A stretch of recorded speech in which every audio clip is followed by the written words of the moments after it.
এই তুই কি ডারে? তুফান পোষ মানে। এবার ঈদে মুক্তি পেতে যাওয়া সিনেমাগুলোর মধ্যে আলোচনার শীর্ষে আছে সুপারস্টার সাকিব খানের তুফান। মুক্তির আগে এই সিনেমার দুটি গান ও টিজার দর্শকদের মুগ্ধ করেছে। এরপর দর্শকরা ছিল ট্রেলারের অপেক্ষায়। বাশির ভাই জানতো না আমি একদিন ন্যাশনাল লেভেলে খেলব।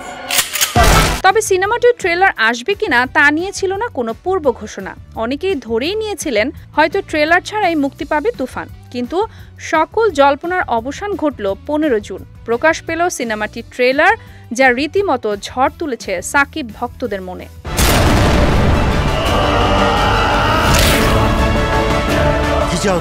2 মিনিট 49 সেকেন্ডের পুরো ট্রেলারটি থেকেই যেন চোখ সরানো দায়। ট্রেলারে সুপারস্টার সাকিব খানের ধ্বংসযোগ্য দর্শকদের উত্তেজনা বাড়িয়ে দিয়েছে বহু গুণে। ট্রেলারের প্রতিটি দৃশ্যই যেন অ্যাকশনে ভরপুর। ট্রেলারটি প্রকাশ পাওয়ার পর থেকে তুফানের গতিতেই যেন ভরে গেছে কমেন্ট বক্স। তুফান সিনেমার নির্মাতার পোস্টকৃত ট্রেলারের মন্তব্যর ঘরে অনেকেই লিখেছেন পুরা আগুন লাগাইয়া দিছে তুফান।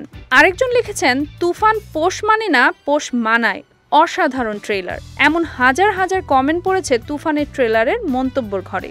অনেকেই বলছেন এবার ঈদের একমাত্র হিট সিনেমা হতে যাচ্ছে তুফান।